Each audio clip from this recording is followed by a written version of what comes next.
Hey everybody, welcome back to another Sunday live over here on the channel. I appreciate everybody who joins me every Sunday.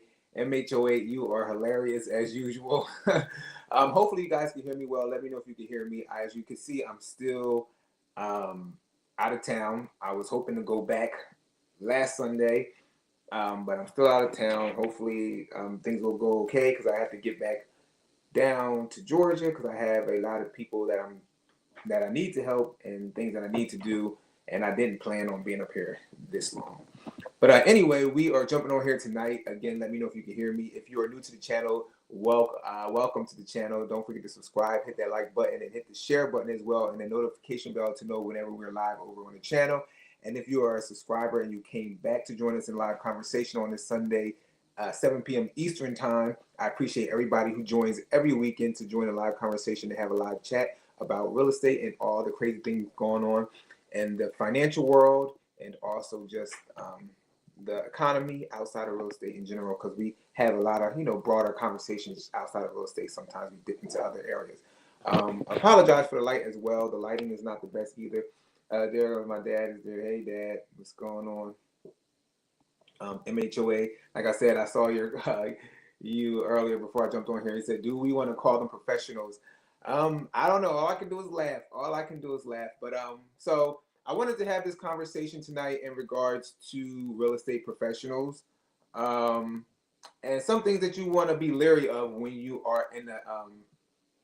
Hold on, real quick. Sorry, guys. When you are either looking to buy or you are trying to sell, or even if you're going through the financial situation as far as preparing to buy or sell in the future with real estate, because I get a lot of people who come up to me and have a lot of conversations around real estate professionals. And there are some wonderful real estate professionals. So I don't want to dog everybody out, but I also want to make sure people let me know if you've ever experienced this, how you're feeling with this, and these are some things you can possibly avoid. And then we'll jump into an article as well in regards to home buyers canceling their deals, and get into more conversation outside of that. So again, thank you everybody for joining us. And so the first thing I want to say, and I've noticed this, and I'm pretty sure you guys are noticing this. If you're going to new construction right now, you're probably noticing that they're doing a lot of buy downs as far as your interest rate, right? And you're walking into possibly the sales office and you're talking to some of these people, these professionals that are inside the sales office, and they're telling you that we're doing the lender or the builder, whoever, because sometimes it could be that the builder has a couple options for lenders, and so they might say this lender is offering these incentives, these type of buy downs to help you get into your quote unquote new construction. So the first thing you want to avoid is any salesperson, whether it be a new construction, whether it be an agent that you're buying a house with, that they're telling you like, oh, it doesn't matter. You can get in the house now at this interest rate, and then going forward, you can always refinance. To me, that's a red flag. I don't know about you guys, but that's a red flag because we as human beings, we cannot predict the future, nor do we understand where your finances are going to be at in the future. Like where we're at right now, a lot of people, and I've been seeing this on TikTok, and because I'm not home, I can't share other videos or articles outside of what I'm doing right now. But I've been seeing this a lot on TikTok where a lot of people bought recently in like 2023, 2022, 2023, 2024 maybe, and they were bought into a buy down rates, or they were bought into a thing of refinancing. And a lot of people's model was, date the rate, marry the house and date the rate. Everybody cannot always refinance. We had these conversations all the time. So if a realtor is telling you, or a sales professional at a new construction is telling you like, hey, it's okay, you're going to be able to refinance in the next couple of years, I would question them. I would ask questions. I would get a full understanding of it. I personally would avoid anybody that's doing that because I feel like that they are trying to benefit themselves in regards to putting money in their pocket, and instead of really looking at your circumstances. When it comes to real estate, as you all know, nowadays it's a big financial purchase. And back in the day it was too, but it was just a difference as far as income. But nowadays, most of these houses, depending on where you live at, might be $400,000 plus, right? So if anyone's telling you like it's okay, you can just marry the house and you can date the rate, you can refinance in the future, I would be very leery if someone told me that. So that's a certain professional that I would avoid, and that's not even just on the realtor side. That's also on the lender side, because some lenders will have conversations. I've had conversation with a person whose lender actually told them that they could refinance in the future. The rates are going to come down. You can refinance. And every time I run into this particular person, they keep asking me, where are the rates? Even though I'm not a lender, I still look at the rates, but they always like, oh, where are the rates now? And I'm like, you still can't really refinance now. Let me know if you guys can hear me, because I know I'm not on a mic. MHOA said, marry the house and date the agent. Yes, yes, you can definitely marry. You want to marry the house because you want to make sure you pick the dream house, right? So that part of it is a great thing, right? You want to marry the house. You want it to be a dream house. You want it to be a place in which you want to ultimately live. I always tell people too, because most people will buy real estate and they'll say, this is going to be my forever home. And we cannot predict what forever will be, right? So I always tell people, this is the grand scheme is for it to be your forever home. However, things happen, life occurs, job situations, marriages, divorces, kids, maybe death, unfortunately. So many things happen. So I guess if you died there, it is your forever home, right? Because now you're dead. But it's so many things that happen. So you want to not, you want to go in there to have that thing of it being your forever home, but things change. So MHOA said, yes, neighborhoods change. Exactly. Neighborhoods change. So many things happen. So the first thing that I would say, as far as if you're talking to a real estate professional, if any real estate professional tells you that you can refinance your rate, whether it be a lender, whether it be a realtor, any real estate professional, if they say you can refinance your rate come next year or 2 years from now, please, I would have a thorough conversation with that realtor or that lender and say, how do you know that? Is there something you can tell me? Because again, in order to refinance, you got to bring sometimes money to the table. There are some lenders that say, oh, don't worry about it. You can do a streamline, FHA, refinance, the streamlines, all those things, and it doesn't cost you anything, X, Y, and Z. There's always a fee somewhere, because guess what? That lender that's refinancing your rate, they trying to get paid somewhere. Even if an agent is not involved, they're still trying to get paid. So when you refinance, you have to pay certain fees. You would have to make sure there's certain equity in your house. Gotta make sure your credit at a certain point. You have to make sure you still have a job. So there's so many factors. So that's the one thing I would avoid. The next thing I would avoid is if you're searching a house, if you're currently with a realtor and you're looking into a house, right? And you can see everything in the house. Like you can see that the floors are uneven. You can see that they're kind of sloping down. You can see any type of sometimes the cosmetic is not as bad, because if it's just painting the walls, most people be like, okay, I'll paint the walls. But if you see anything structural, any systems that feel like you need to, get serviced or need to be done, and the realtor is just telling you like, oh, that's okay. You buy the house and over time you're going to make it your own, right? So you'll be able to do those repairs and fix that. No.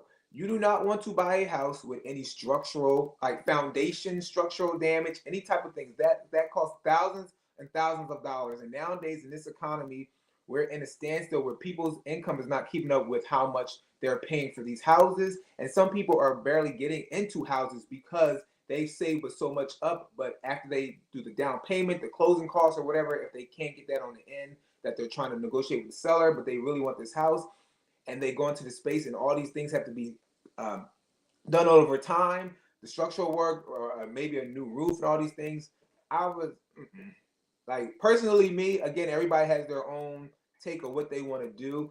But if an agent is trying to coerce me into purchasing a house and telling me that I can get these things repaired over time, that would be a red flag for me.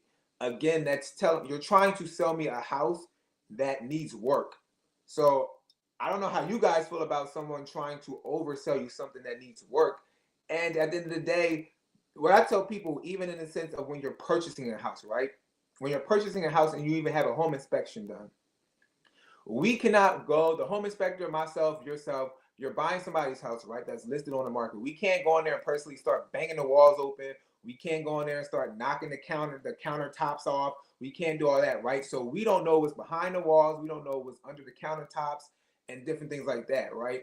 So because we don't even know what's around that, why would something I can see with my bare eyes, structural wise, would I try to convince you to buy? If you see a lot of water damage or whatever, like we went into one house and an agent was trying to convince me for a buyer that I'm working with, saying like, hey, it's okay. My contractor's coming. It was a big water damage all in the ceiling. And they were like, oh, the contractors come in. The water damage, the water is no water in the ceiling. The water has been remediated and all things like that. And they're like, just tell your client that it'll be settled. So there's clear as day water damage in the ceiling. You guys are not, you're patching it, you're not doing it correctly. So my thing too is like, okay, the wood has penetrated, the water has penetrated into that wood. You don't really, you're not facilitating where exactly the water is coming from. And then it's already in the wood. So to me, I already know that there's probably mold. 9 times out of 10, there's probably mold underneath of that flooring. And if you're not doing it correctly and all you're doing is painting over a water spot and over time it's turning brown again, that's clearly telling me that there's still water damage happening in the house. So if you run into agents that are like, oh, you can just paint that water spot in the ceiling, or oh, the flooring is it's sloping down, but that's okay. It has nothing to do with the structure and different things like that. I would not trust that professional. That's just me. You guys let me know your thoughts if you experienced that in regards to a real estate professional trying to coerce you into that. Another thing I would avoid when it comes to a real estate professional, I would avoid anyone that is overly trying to sell you something. Um, Again, I don't know. I know my lighting is horrible today, you guys, so please bear with me. I would avoid anybody that's trying to overly sell you something. So if you have a realtor that's very pushy and you're like, um, excuse me, and you talk to someone, right? Let's just say you're thinking about possibly buying a house in the future, and you run into a realtor or a friend suggests you to a realtor, and they're like, oh, I can get you set up. I can get you going. Let me send you over to my loan officer. Let me do this. Let me do this. And you're like, oh, I was thinking about it, but I'm not sure if I want to do it. But they're like, oh, let me just do that. Let me do that. And then they're just being very pushy, trying to get you to buy a house. I would avoid those professionals. To me, it's telling me if I tell you to slow down, I'm telling you I need some time. I'm telling you to wait. If you're overly forcing me to do something, it shows me that you have more interest in yourself than in me as a client. So if you have a real estate professional doing that, even a lender doing that, if the lender's like, you know what, still, come over here and let me see your finances and let me do this, because lenders do it as well, where they'll go through everything and then they'll turn around and they'll suggest a realtor to you, and a realtor will call, and then you're moving at a fast pace that you're just trying to inquire about, right? So like I always tell people, it's great to inquire, because if you are on the path of wanting to purchase a house in the future, it is great to sit down and talk to a lender to see where you kind of fall at and kind of get all that together. But you want to make sure you're talking to somebody that's not going to be overly forcing you to buy something. At the end of the day, real estate, this is a sales business, right? So most realtors, not every realtor, most realtors are trying to overly sell you, and those ones that are overly selling you sometimes are just trying to make the commission for the next month.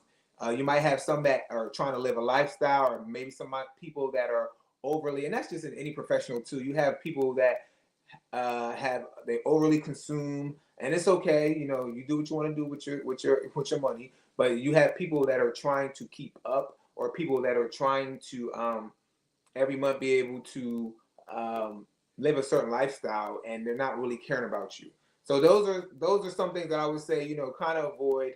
Also, when it comes to what else I wanted to say, in regards to avoiding, another one to avoid too is if you run into a professional, whether it be a realtor or a lender, and you're pre-approved at, let's say you're pre-approved at, I'm just gonna say 500,000, which is a lot of money nowadays, $500,000, and then once you get that loan, baby, and you see that if you buy a house at a price point, then you see what the front interest on that loan. Ooh. But anyway, but let's just say you're pre-approved $500,000, and the realtor or the lender is like, you know what, you're making more. If you call them like, all I want to really do is just get a pre-approved $500,000. I don't want to buy that much of a house. I want to stay at a certain price point. And the lender or the realtor is like forcing you, like, you got a good job. You make a lot of good money. You definitely could go higher than that. I think you should go higher than that pre-approval. And if they're forcing you to go higher than a pre-approval, or you're buying, they're forcing you to go above it, like, I would avoid that particular professional as well. Because again, are you doing it for my liking, or are you doing it for your liking because you want to get a certain commission check to satisfy your monthly, the way you want to, I get, your monthly pockets per se, I could say, right?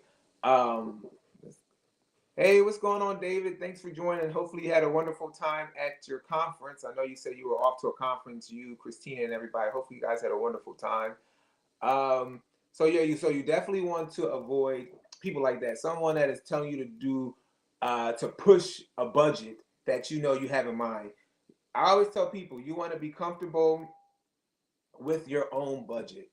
You don't want to go more than with your budget. As we know, historically over time, taxes typically go up. And we know the reason why taxes typically go up is because the city allocates certain funds towards infrastructure and different things like that, schools, all these different things. And because of that, they're taking the property taxes, they're flowing it they're sending it those ways to fix city roads or infrastructure stuff or schools or fire department, whatever, those type of things in your city or your neighborhood or your county. So because of that, you want to be mindful if you're purchasing something, right? And over time, things go up. So HOA, homeowners insurance, all those things. So that's what I would avoid. Those are some things I would avoid when it comes to real estate professionals. And it works on both sides. It works, like I said, on the realtor side, on the lender side. Anybody that is overly forceful, trying to get you to purchase something, anybody that has more of an interest for themselves and not for you, you are the consumer. At the end of the day, you are going to be stuck with that debt and that mortgage payoff.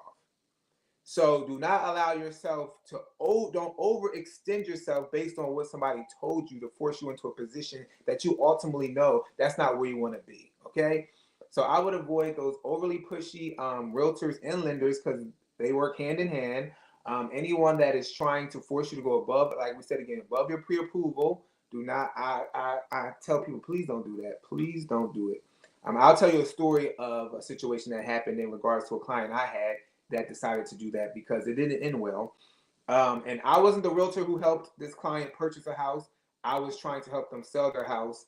And they gave me all of the backstory in regards to they wish they would have kind of did business a different way. And it didn't have to be with me as their realtor, but somebody else. They just wish they would have approached it differently.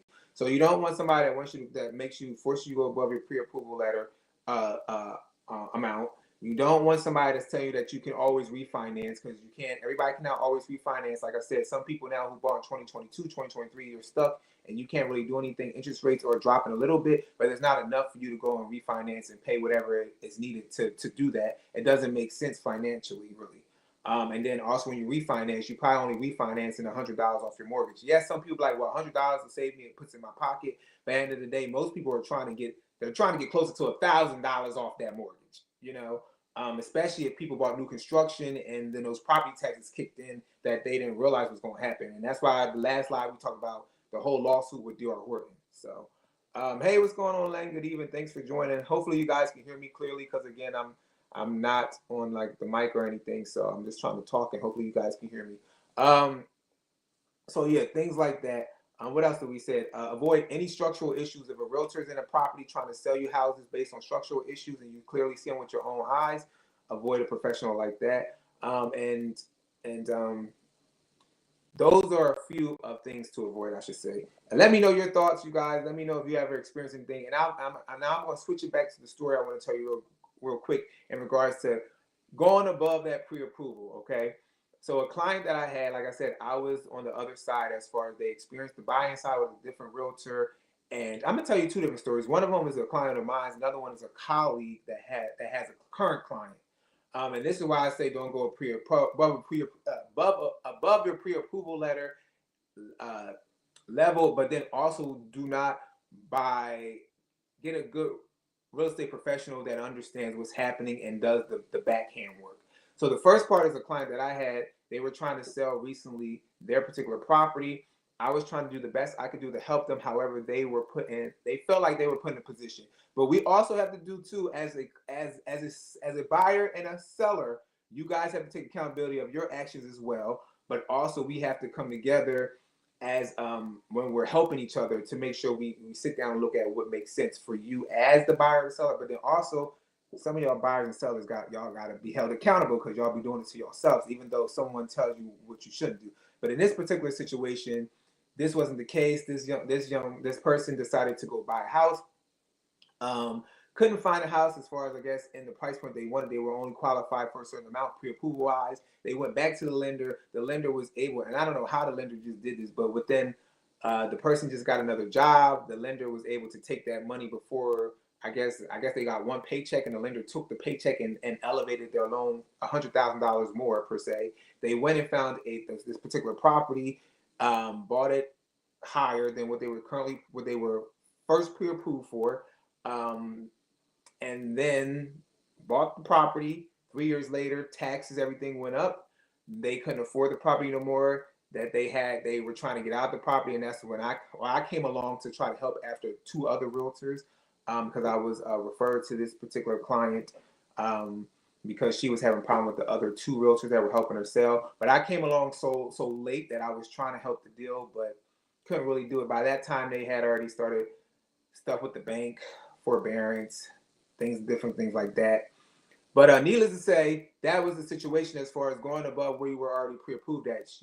This particular client was pre-approved lower than what they got. They ended up buying. They bought basically $100,000 over what they were pre-approved at. If they would have stayed within that lower pre-approval state and actually went lower than what they initially were pre-approved for, they would have been able to be okay in this certain economy that we're going through. We're going through a very uncertain time right now. So you have to make sure your finances are right. You have to sit down and do the calculations. And in this situation, this client felt like they were kind of misled or led astray because they felt like the realtor and the lender just let them run amok and just do that, and they got messed up. So that's one situation. And let me know if you guys understand what I'm trying to say as far as that, because I don't know if that makes sense. But that's as far as going above what you were pre-approved for prior, and then you decided to buy and go above. And then the next thing is, like I said, is a colleague of mine, and she might be on here tonight, I don't know. But she's currently has a property listed, and this particular person bought the property with another realtor, not with my colleague, with another realtor about a year or so ago, and the property was actually going down. The house was going down. It went from 249 to like 239. The property was going down, and the realtor instead helped this particular client buy the house more than what the property was heading down. They bought it for $252. They got no closing costs. There was no interest in this property. They went higher with no closing costs, no concessions, bought the house, didn't come with a refrigerator, no blinds, no anything. So didn't even negotiate anything for the client, and they bought the house. Now, this is something, if that realtor was doing a due diligence, if you go back to the time in which they bought the house, you saw that the block, those houses on that block were shifting, the prices were shifting down. So again, I don't want to say just blame the realtor, because I don't know the whole dynamic there, because I don't personally know this client. This was a colleague of mine, and this is their client. But just sitting there and looking at that, the realtor allowed this particular client to go in there, go pay higher, no closing costs, and then also not negotiate anything. And now my colleague recently put the house on the market, but before she put the house on the market, there were other things happening inside the house that wasn't touched on. So she made sure to get everything fixed and everything alleviated before they listed it. But this is some situations as far as working with some in this field, you have to, interview. If you guys watch Jackie Baker, Jen Sylvester, different channels like that are wonderful, wonderful realtors, David Matney, Christina Smallhorn, excellent realtors.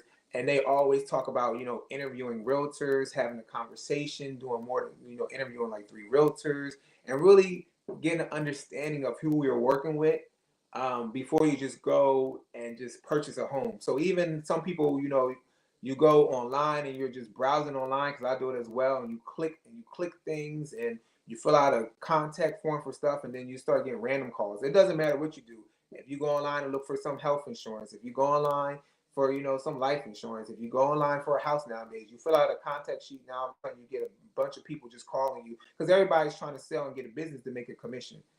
And I think sometimes people don't realize, even in real estate, that lenders make a commission as well. So some lenders, it's not all lenders, just like it's not all realtors, it's not every professional that's trying to sell to you, but some people are just trying to hit their numbers. Some people are not really trying to, make sure or service you in the proper way where it makes sense to you as the client. Some people are just trying to hit their numbers. So you have to be very, very, very mindful, ask several questions, just make sure to to be inquisitive, be very inquisitive, ask questions, take yourself back to like almost if you were like your younger childhood and you were just asking a bunch of questions and you just want to know everything, even if you know something already in your head, ask the question just to see what the person says. Just to see like, okay. Of course, everybody is not going to know everything, so don't ask no crazy question, because everybody ain't going to know everything. That's just how life is. We learn from other people as well when they ask questions. So don't ask no off the wall question. Just all ask general questions that signify if a person ever helped somebody go through like the real estate transaction before. Questions about if you see anything in the house that doesn't make sense to you.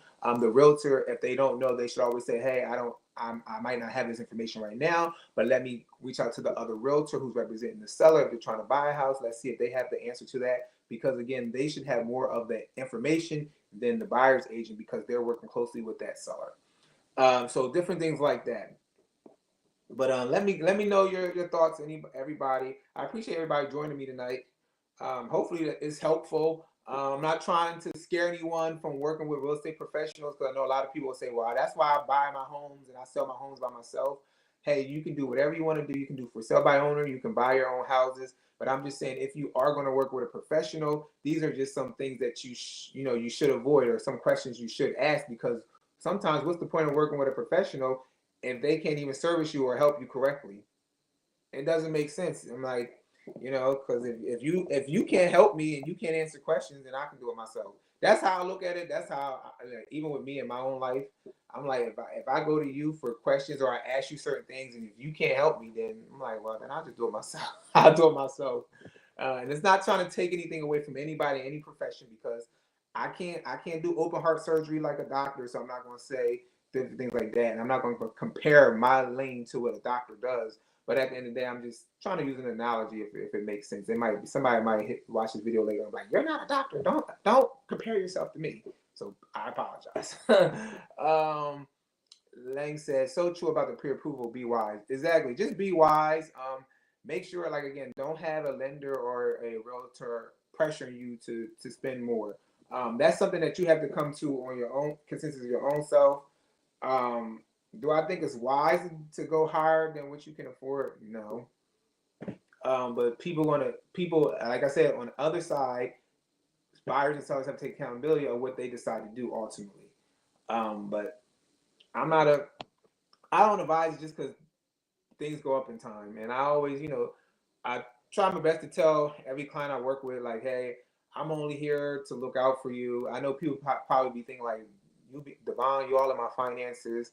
And I when I work with people, I sit and I write stuff down, trying to, look at things, because my ultimate goal is to help you, because I don't want you to lose your house, and I don't want you to be struggling to pay your mortgage, and I don't want you to be feeling like all your money is going towards you just having a house. Like, it doesn't make sense. Like, the purpose of when people bought houses back in the day, and I know the time is different, but the purpose of a house is for you to have somewhere to go and for you to just pay, a third of your take home to pay for your housing expenses. I mean, your mortgage, but we also have the maintenance, like with the upkeep. You have your groceries, you have your gas. If you have a car that's not paid off, you have your car note, you have your insurance, you have all these other factors outside of it. If you want to live a life, if you want to hang out with friends, if you want to go on vacation, and as time goes on, typically when you get older in your age and you're retired, you want to make sure you're in a good position where you feel like all your retirement funds is not going towards you just being able to pay your mortgage. So that's the reason why I'll say things to people, or I'll ask questions, just because I'm ultimately just want to make sure you're in a good position. Of course, I can't predict what ultimately happens after you close on the house. But what I can do is I can just ask questions and just be like, hey, this, you okay with this, this and this, because ultimately the buyer or the seller is going to do what they want to do. But I'm just telling you what you should avoid if you have agents that are doing other things that's kind of making you go the route of doing something that you wasn't going to already do, or they're just telling you things that you like, I don't know. MHOA said, question, I'm really close to having my house paid off. What pitfalls should I look for with a paid off property? Of course, well, you probably already noticed MHOA, your house will be paid off. So you definitely still going to have the pitfalls of any type of issues coming up in the future as far as maintenance, maintaining it, HVAC systems, electrical stuff, maybe plumbing things. Of course, I don't know if you're surrounded by a bunch of trees, but you never know about tree damages, the branches falling on the roof, the sop from the weather changing from the dripping and things like that. So those are things that you have to worry about as far as pitfalls, because you always have to do that. I tell people, still keep your homeowner's insurance. Just because in case anything happens, you want to make sure you can, be able to utilize that to get it fixed. However, if you guys did watch the homeowner insurance conversation I had with Tanya, she was talking about, what was she talking about? That you don't always want to run towards your homeowner's insurance for everything. First, you want to see if you can get it settled, get it done yourself before you just run and try to do a homeowner's insurance claim. He said what he said. Sorry. I'm thinking more of legal issues. Legal wise, I would definitely say make sure. I don't know how your state is because I know you're in Colorado. Make sure you check every couple months and even quarterly or annually or semi-annually in regards to your deed. Because in the state of Georgia, people were stealing people's deeds. So the houses that were paid off, people were going online. They were electronically stealing people's deeds. They were putting them in, stealing the deeds, taking out second mortgages, taking out construction loans or whatever on the house for cash for them. And then, of course, if they don't own the property, they're not paying it back. That people's houses went into foreclosure. Then the next thing you know, these people got a knock at the door because their house was purchased on an auction block. And these older people whose houses were paid off, they're renting for the rest of their life. So I would definitely say make sure legal wise. I don't know if this is what you're asking for, but legally I would definitely say I don't know how your state goes about it, but definitely check in regards to your deed. Make sure no one has been. If you can put any type of alerts on, any type of documentation changing for your house, because now you have a paid off asset and you're more vulnerable to someone possibly taking it from you. What else I would say legally to do? I think that's maybe the most I would say legally wise, because your asset is paid off. There's no you shouldn't have a prepayment penalty because most loans nowadays don't really have those. Like the prepayment penalty before used to be like if you paid the loan off before a certain time or things like that. But most people are sticking within that 30-year thing. And some people that are paying it off, they don't have those clauses in their agreements no more. So anything else legal wise, I would say that's probably the biggest thing I would say. Hopefully that helped. I don't know anything else legal wise to kind of tell you. So I hope that helps. Lang said, congratulations, MHOA. There's always projects. Yes, there is. Definitely is. He said exactly what I'm asking about. Okay, yeah. So yeah, I would say that's the biggest thing I would know, just because that has been something that's been happening a lot in regards to people paying their houses off. Of course, be very cautious of random people sending you. Another thing I can say too that I noticed with some sellers that I worked with who paid their house off, they were getting mortgage companies for some reason sending them letters to their house stating that they couldn't legally sell their house or legally or they still had a loan and different things like that. So I would definitely say make sure if anything comes to your house, don't automatically send anything back to them. Look up the company, the letter that comes to your house. Look the company up themselves online first. Try to find the number, make sure it matches whatever they sent you, and then do a phone call to the company. Because that has happened too, where someone I was helping, they had their house paid off. We were getting, because the sign, of course, was in the yard, and now it's online. So I don't know if it triggered something, but they were getting letters on their door from a mortgage company. I'm like, why is a mortgage company sending you letters? So yeah. So I would say those things. Just be very careful. We're in a world now where scammers are scamming. especially in an economy that's built like this right now, the uncertainty, people just needing the money that to try to get by. I would say be very aware of that. And in the future, it's probably gonna get a little worse just because we have all this AI now, all these different things. It's so hard. Shoot, even when I look at online nowadays and you look at some of these videos, you think they're real and it's AI. So just don't be tricked by the tricksters. Be aware of any phone calls that come through because people have been calling people, text messages that come through because now you're going to be vulnerable in the sense of your property being paid off. I don't know if that's more legally wise, if that's what you're thinking, but I would just say be aware, just be mindful, find a way to protect yourself through those through that. And make sure he said thanks, Lang.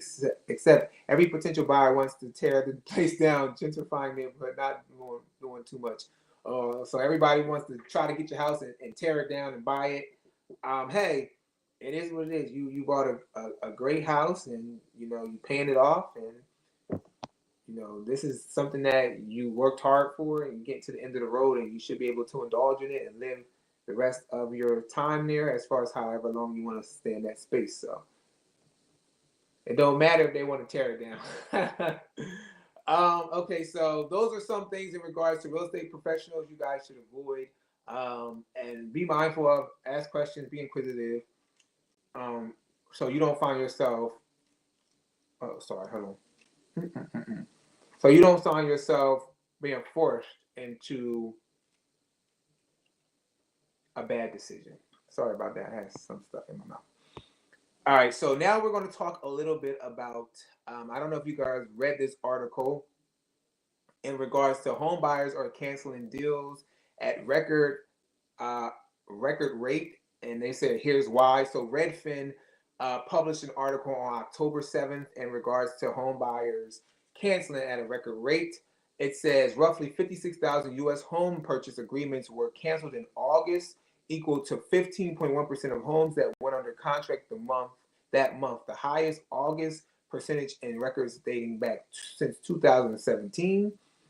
It says this one realtor stated to Redfin in the article, one of my buyers almost canceled a contract because she accidentally flushed her engagement ring down the toilet during the home inspection, said Manny Bermudez, a Redfin real estate agent in Phoenix. The seller came home and both parties searched for the ring for 2 hours. The buyers never found it and took their bad luck as a sign to back out of the deal. While Bermudez's story has a happy ending, his sellers ended up moving forward with the purchase after sellers agreed to a long list of concessions. Many buyers these days are leaving sellers at the altar. So if you guys don't know, there are buyers that are going under contract, and there's several reasons why the contract might fall out. Some of it could be financing. It could be after they do the home inspection that they find so many things wrong. The seller's not willing to negotiate. And even if the seller is willing to negotiate it, some buyers like, I just don't want to do that at all. So they're just backing out, which makes sense. If you don't feel comfortable for what needs to be done and the sellers did negotiate and are offering you those concessions to execute that, but you don't want to do the work because you're like, I don't want to do it, then yeah, it's okay to cancel the contract. It says roughly 56,000. We read that already. It says roughly 1 in 7 U.S. home purchases get canceled. It says this is based on Redfin's analysis. They based it off the MLS pending sales data.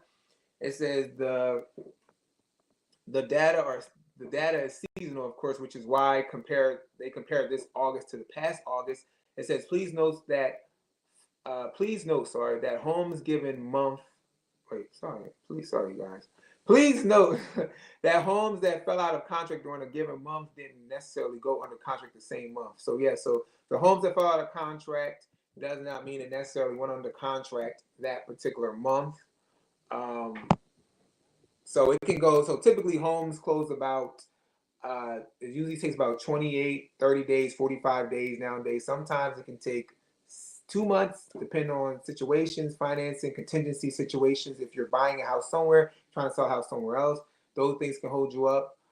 So it doesn't mean that you buy a home today and you close in 2 weeks, unless you have cash and you go through the inspection, do all that stuff.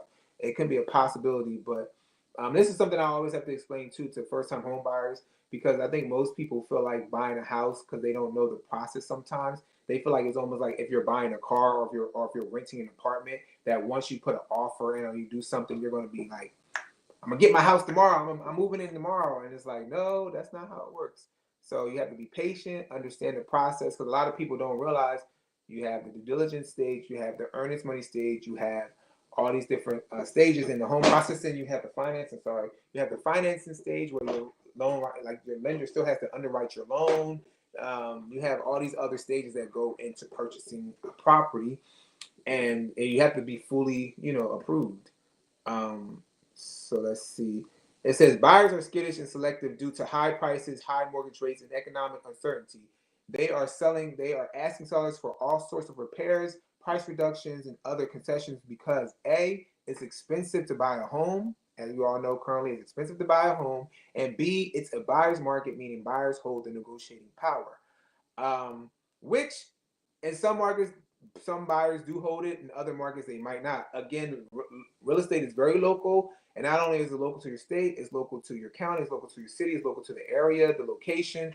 So it might be a buyer's market, it might be shifting to a buyer's market, but also it could be a buyer's market, but it also can seem you might not have as much negotiating power, because if somebody wants to get in certain areas, certain spaces, certain neighborhoods, and that's the only house in that neighborhood, and everybody been wanting to be there forever, you might get other offers coming in. So it's not going to put you in the space of really being a buyer per se. I mean, being a buyer's market if you have this one house that everybody's been trying to get into one area, and there's like 5 offers. So, but you still want to negotiate regardless. It doesn't matter if there's 25 offers.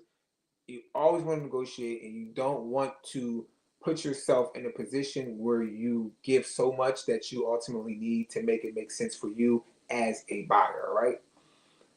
It says there are roughly 500,000 more sellers than buyers in the market, which empowers buyers to negotiate because they have options. It says many sellers are still operating like it's 2021, which we all know, assuming their home will sell as is for top dollar and without them having to do anything.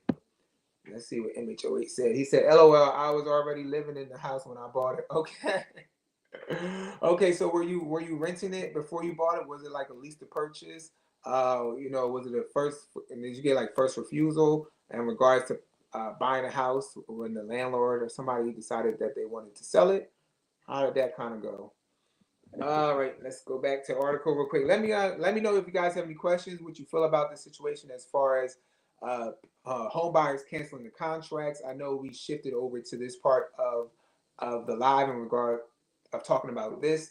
The first part of it, if you're just joining us now, go back to the first part. It tells you we were talking about things to real estate professionals to avoid, signs, I should say, more of signs that you should look at in regards to avoiding certain real estate professionals if they are trying to get you to do X, Y, and Z.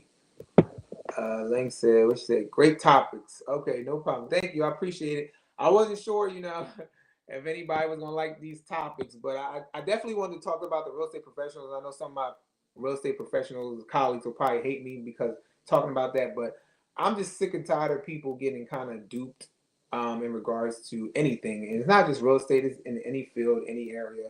And I'm like, at this point, people, y'all, you gotta stand up for stuff that makes sense to you. Don't put yourself in uncomfortable positions or uncomfortable circumstances because you didn't say anything. Say something. What's that saying? They said, if you see something, say something. What they say back in the day, if you see something, say something. And you need to know how to ultimately protect yourself and make sure you're in a good position. So that's the reason why I wanted to talk about signs of some professionals to kind of avoid, because this is about you ultimately, right? This is your house. This is your money. You gonna be paying this. They're not gonna be paying this. They're gonna walk off. The realtor, the lender, and everybody in this situation. The home inspector gonna get paid because they're gonna inspect the house.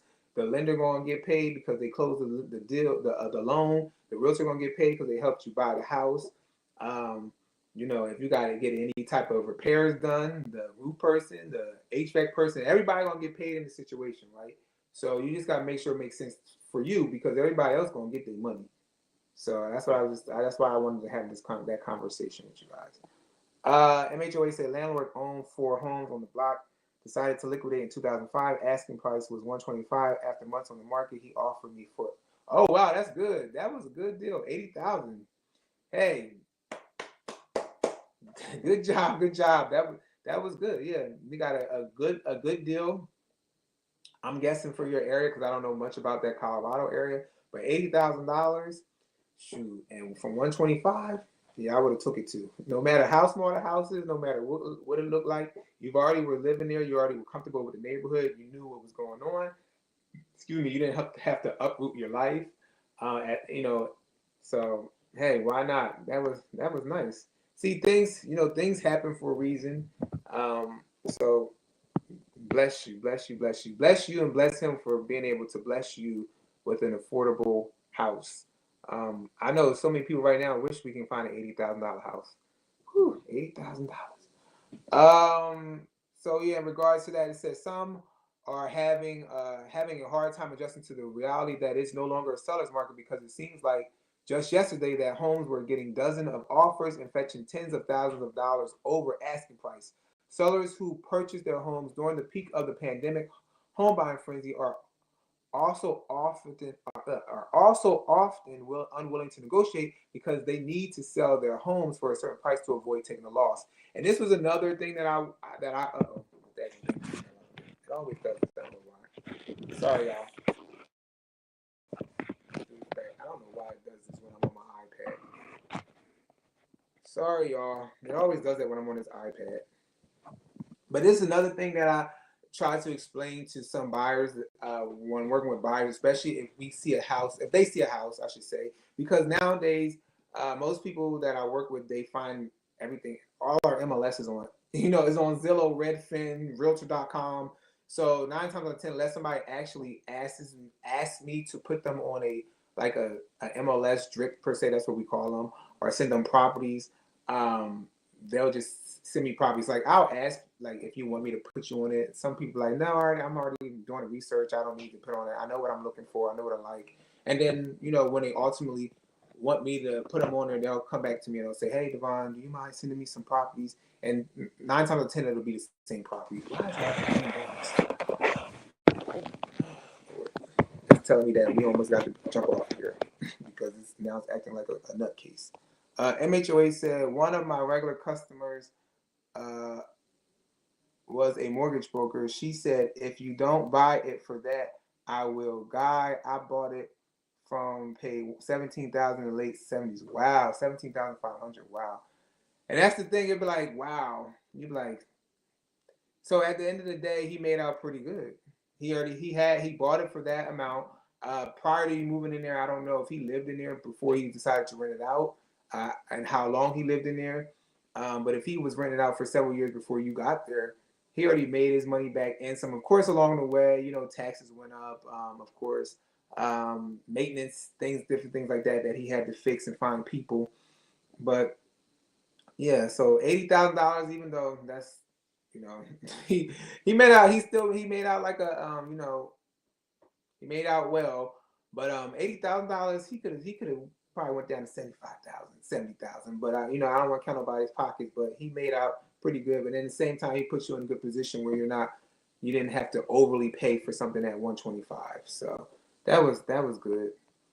He said he did live here. He also lived on the block while owning the 4 other properties. Ended up buying his dream house in the burbs. Okay, so he did live in the house. Okay, so well, that was nice. Hopefully, he sold all those three other houses outside of your house. He sold them to maybe his tenants as well, or maybe did something to bless other people as well to put them in good positions as far as owning the property. I know that mortgage is really, really low that you got left to pay off. But yeah, so in regards to, I try to tell some of these buyers now as well that what I'm seeing is that most of these people that houses are on the market, especially in the Metro Atlanta area, most of them are either investors, mom and pop investors, big mom and pop investors, institutional investors, possibly hedge funds. But if not outside of that, some of these people are actually people who just bought 2 to 3 years ago, and now they're over their head and they can't afford to really drop the price lower. So what I'm telling some of these buyers is like, we're doing the back end part, right? You send me over the property. we'll look at the back end. We'll see like when they bought it, if they refinance. Because what I'm noticing is when we hit the back end, that a lot of these people have refinanced a lot because they're struggling, they're in distress. So they're refinancing 2, 3, 4, 5 times in the last 3 to 4 years. They're taking out second mortgages and all this different things to kind of stay afloat.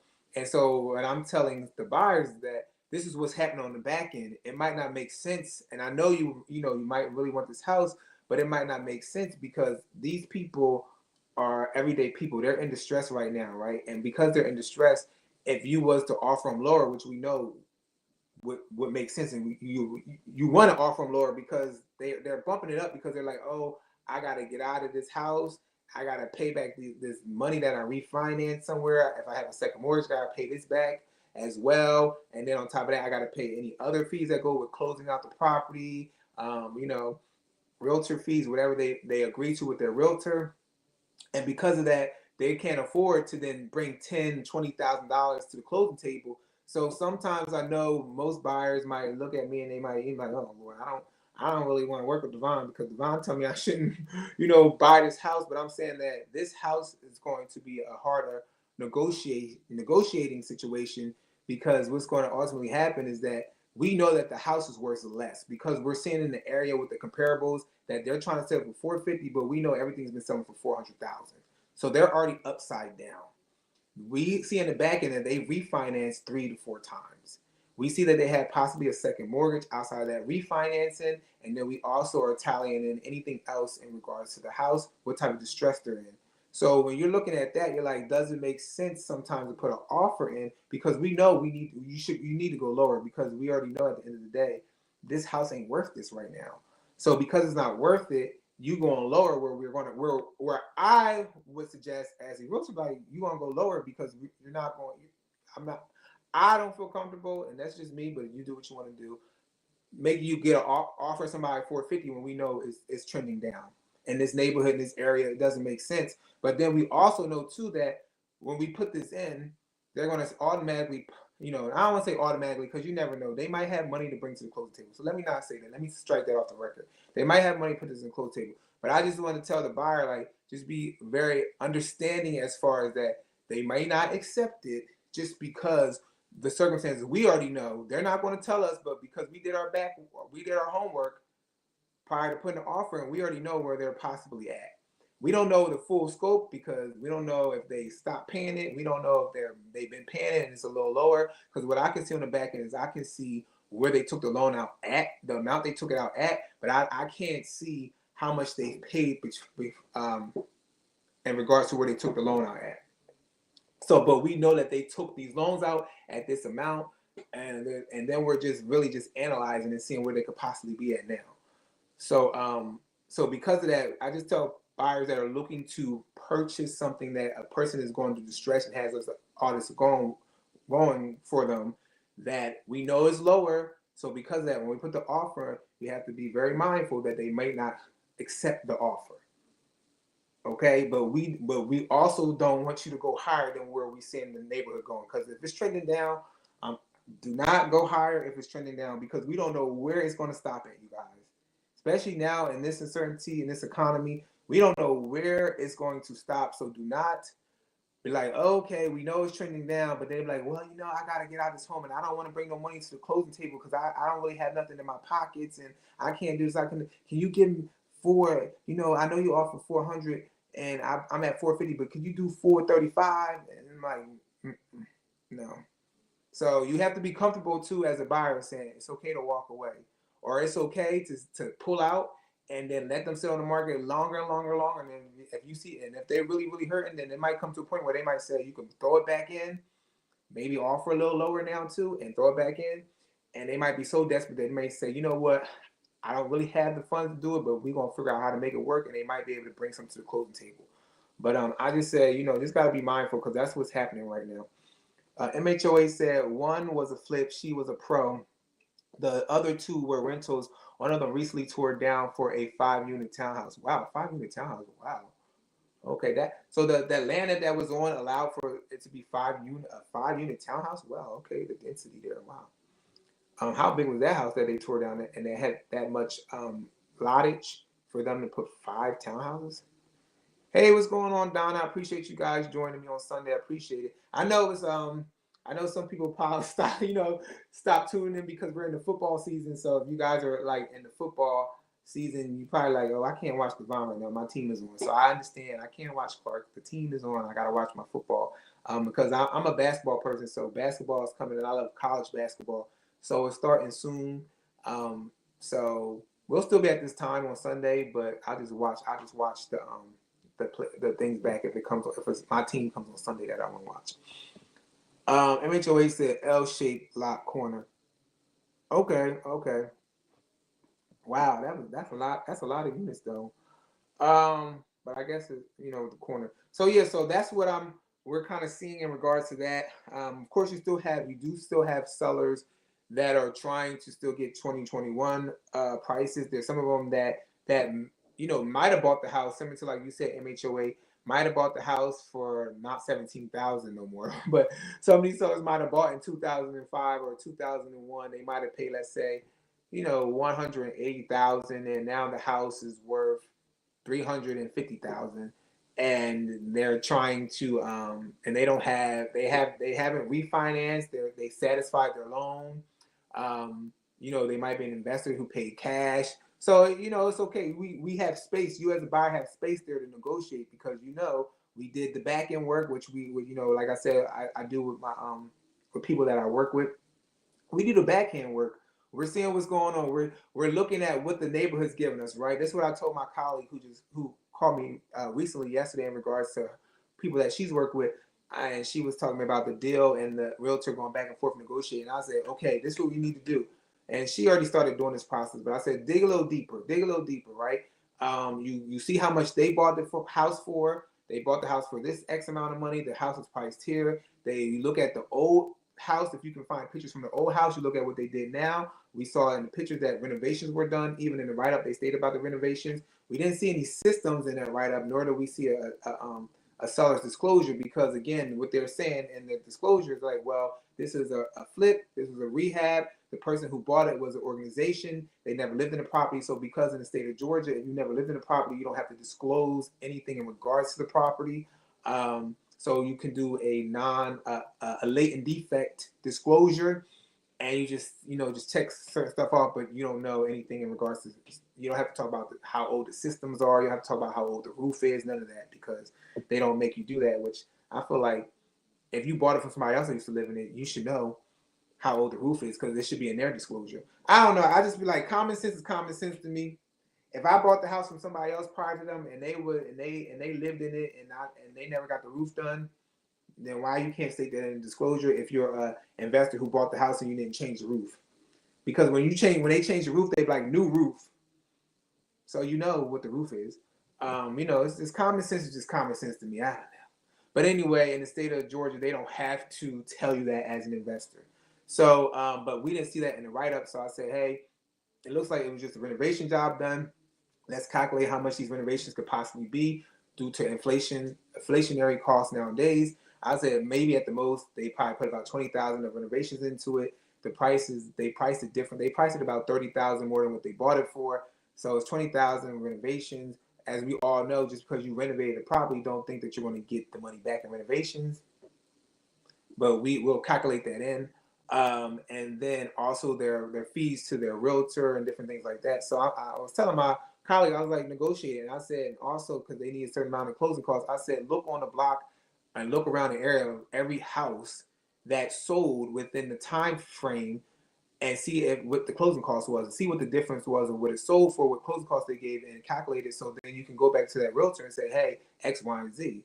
Some of these realtors, they'll play hardball. Some of them they won't even talk to their clients, which they're supposed to show the client every offer. But there's a lot of realtors, you guys, that don't show their clients offers, and they're like, my client ain't gonna do this, my client ain't gonna do that. And unfortunately, what sucks is that us as the realtors, we're not supposed to go directly to the seller. So, so it's hard for us to gauge if they're telling them the truth or not, because it's like this their client. But at the end of the day, I tell people, just dig deeper, do the research, understand what's going on in the situation, so that way you can where the space is at, what you can negotiate. If that makes sense. MHOA said 1991 neighbor paid 14,000. Denver was in the dumps back then. Original mortgage on that property was 46,000. Wow. Wow. Okay, that's crazy. So at that time they paid 14,000, but the owner who had it before it was 46,000. So did that person end up paying $46,000 off and selling the house for 14,000 because the market wasn't the best at that time and they just wanted to get out, or did that person get foreclosed on and the person, or did they do a short sale and the person bought 14,000? Yeah, so, and I'm like, that's what I'm kind of seeing right now in this market. It was a foreclosure. Okay, okay. And that's what I'm saying in this market. Of course, everyone is talking in regards to there's not that many foreclosures and different things like that. But every economy, if you guys, we all know this, right? We've lived a long time, and even if we're babies watching this live right now, if you're a baby and you're going to live life, and you're going to hopefully prayfully to God that you will live life, and you will see the ups and downs, right? What goes up must come down. We know that, and because of that, we know something is not always solid and stays in a straight line. And with that being the case, that's with real estate too.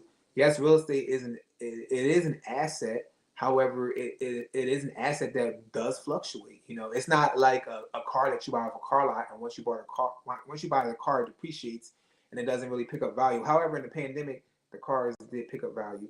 Um, but real estate, you know, value you do lose some. It does depreciate. I know most people might feel like they've just been told over and over line that it's real estate appreciates, it appreciates, it appreciates. It does depreciate. However, it depreciates a little differently, right? Like, so let's say in the instance of what MHOH said, like the person bought it for $46,000. In this situation, it was foreclosure. Technically, the person lost it. The person picked it up $14,000. That's a depreciation factor right there, right? People might say, well, no, it's not, because that was just the rest of the loan. But at the end of the day, it depreciated to somebody else who bought it because they bought it for less than that other person bought it for. So it's a depreciation factor. Let's say that if you have a house and it just sits and you don't live in it, and like a house is like a body, like an engine, it's a well-oiled machine, right? You have to let the water run. You have to let different things run in the house. If not, the pipes can burst. This and this can happen. And with that being the case, that then creates less value for your house. So let's say that every house on the block is selling for $100,000, but you have all these things that need to be fixed for your house. You can't sell it for $100,000. So it's a depreciated asset in the sense of certain things, right? It definitely appreciates, but it definitely depreciates too. So you just have to understand, you know, that real estate can work for your favor, and if you take care of it, you can hopefully get out of it what you put into it. But sometimes you could lose money too. When we had tens of thousands of foreclosures back then, I can and has it can and has happened here. Okay. LOL guy who bought it for 14,000 sold it for 125 in 2000. See, look, he bought it for 14,000, sold for 125. So he was able to, you know, be able to get the appreciation out of it. So he got it for $14,000 and it appreciated, as they always say, right? That's what they say with the stocks, right? You buy low, sell high. That was, and that's how you have to approach it. Like everything that you're buying in life, you have to approach it as a way, as an asset per se that you can see yourself making money out of. And I know most people are like, well, damn, I don't want to make everything money wise, but you have to think about that, right? Because ultimately, in the future, if you do want to sell something or whatever, you have to be like, okay, how can I make money out of this situation? Like the cars, I'm like, we got to figure out these cars, because buy these cars for $20,000 and you take them off the lot, they depreciate so much, and these car dealerships don't want to do nothing.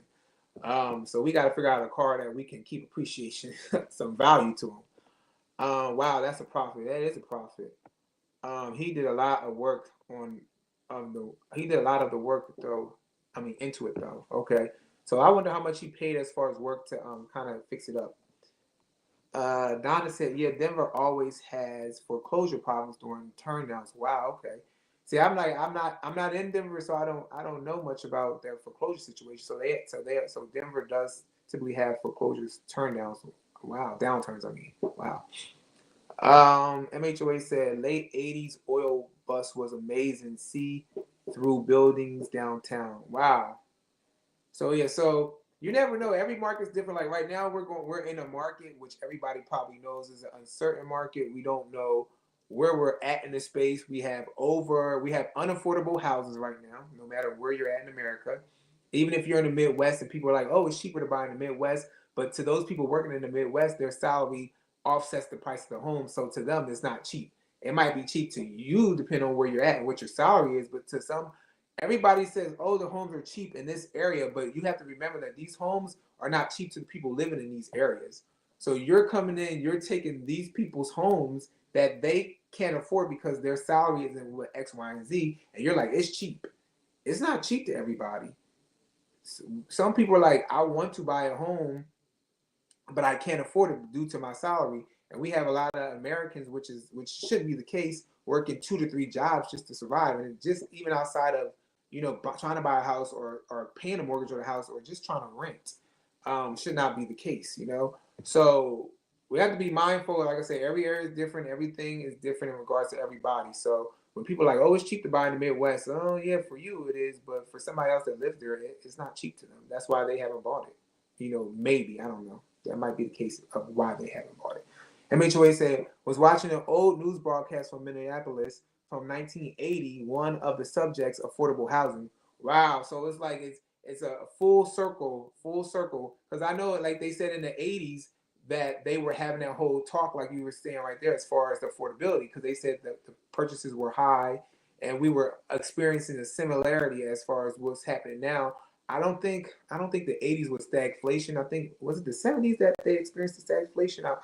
Let me know if I'm correct. It was a time, and that's where they're feeling like where we're at now in the sense of stagflation, where the home prices will remain flat throughout the next years because people don't want to drop the value of the homes. A lot of these people and some of these sellers that are bought a couple years ago can't afford to do it. So because of that happening, they're predicting that it's going to go flat in some areas. Some areas will see negative depreciation, which we're already kind of seeing now in some spaces, especially, of course, we know in Florida, some parts of Florida and Georgia, we are seeing some decline in prices no matter what people are telling you. And I was trying to work with I think I might have told you guys this on the last live. I was trying to work with a builder who's building over in Atlanta, and we had a whole conversation. We were in contact, toured the property, everything. And I know, you're competing against other people to get business. But he ended up going with a female realtor, which is, I totally get it. But she listed the house already on the market, and she is overvalued. I'm not sure if that's the conversation she had with him to get that price, but hopefully I'm praying that she wasn't the one who told him he could get it, because you're not gonna get it. And we might have had this conversation on the last live. It's like that area, my office is in that area. So I'm always in that area. I drive that area all the time. I do analysis in that area all the time. And when I was talking to him and work with him, he was saying that he needed somebody, that wasn't going to walk away from the property. I'm like, well, I'm not going to walk away from the property. I'm going to help you with the property. But I don't think he liked where I was telling him that it should be priced at. But the price point that he has it at is $200,000 overvalued. So we'll see. He might be able to get it. I don't know. But according to what's happening in that area, some people that put the houses at that price point, because they put it at, I think they have it at like 1.125 million or something like that, is overvalued. So we'll see what happens. MHOA said, I think stagflation was the 70s into the 80s. Okay, yeah, I feel like, yeah, I think it was like the 70s into the 80s, that stagflation. But that's where they're kind of saying where we're possibly going to be at stagflation, because the income is not moving. Different things in the economy might create stagflation, and everything will go flat. And this is what I've been telling people. I'm very fascinating, and I have been looking at it just outside of one. I'm fascinated about the Georgia market, honestly, because that's the market that I play in, as far as, well, I don't say playing, because I don't want people like, oh, he playing real estate, but that's the market in which, that I'm in. But I'm fascinated about different markets around America, not only just America, but the global thing of real estate, because people who are still trying to get more in a state where everybody's screaming the affordability is very fascinating, and the people that are paying above or at price at the moment is fascinating. And what I'm feeling like is happening is that we're getting people who have the money to do so, so they're still buying, and then we have people that are in a certain um, salary situation. So like maybe they make $500,000 a year. Maybe they're not a millionaire, but they make $500,000, or maybe they make $350,000 a year, and they're still feeling comfortable enough to say, I'm in a good position to go purchase a property, and I'm okay to pay a $3,000, $4,000 a month rent, or I mean not rent, mortgage, or $5,000 a month mortgage. And it's really fascinating. When we should be seeing a decline of properties, we're still seeing some things sell above what they need to sell at, um, or or selling at a price that's not realistic when it's placed on the market. So it's fascinating, and it's not just in Georgia; it's in several parts of the world, and also in the U.S. MHOA said when you have higher inflation but a flat or falling GDP. Okay, yeah, so that's what the stagflation is. When you have higher inflation but a flat or a falling GDP, and that's what we're definitely experiencing that right now. And most people will say, and I've heard a lot of people say it on TikTok and online, like, oh, the interest rates, the mortgage interest rates are high, are very high. They're so high. And I'm like, in reality, this is the normal, the 6% ish, 7% ish range is a typical normal interest rate for housing, honestly. 5%, 6, 7. Um, However, the difference is now is that the houses are so expensive. So, um, just imagine if the interest rates was like it was in the 80s, or the late 70s, the 80s, that 13, 17, 18% range. It would be crazy. But that's what they kind of did, I guess, to kind of control the inflation of the housing market. They and the economy, that that inflation, they exacerbated those interest rates, um, and to kind of cool stuff off and subdue things. um, and I don't want to say, I know, because I'm experiencing it too. We're all experiencing it. Like, I don't, don't want them to kill us with those type of rates. But I'm like, is that something that we need to go through again, to kind of level off the economy, to kind of price stuff back accordingly, so that the next futures and going forward, that people can be able to afford assets again, housing, vehicles, because cars are overly expensive now. Because I'm currently right now looking for a car.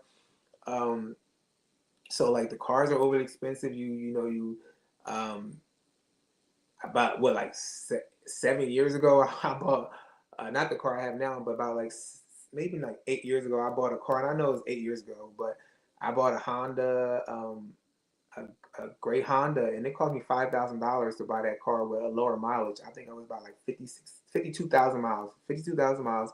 It was $5,000, and now I'm looking for cars. I'm like, 52,000 miles on the car. They want $23,000. I'm like, well, that's a new car. So it's just, I don't know. It's a lot going on. So it's just a lot going on. MHOA said Fed is powerless in that situation. Yeah, the Fed. Yeah, the Fed is, like you said, is powerless. A lot of it is to our no good dealing, as far as what we did, and Wall Street did too, as far as coming in over inflating the market, especially the housing market. A lot of the people that thought, when people were buying houses back in 2020, 2021, people probably might have thought it was a lot of other homeowners that were buying, but most of the time you were getting outbid by hedge funds, by corporations, Wall Street, maybe big mom and pop investors.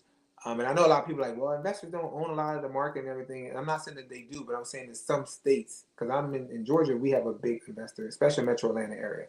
And that in our state, it was a lot of investors outbidding some of the homeowners and causing prices to go up. The same way with what they're doing now, where they're actually stripping equity in some of these subdivisions, and that's why I'm saying, like, somebody might have the house at 450, but yet these investors bought so much in this area that they're stripping the equity and they're closing at lower amounts, that now your house ain't worth that no more. So the same way they exacerbated the equity so quick in these houses, the same way they stripping them down here in the Metro Atlanta area, even though some people are still making out like bandits and getting and getting a price that they put into that.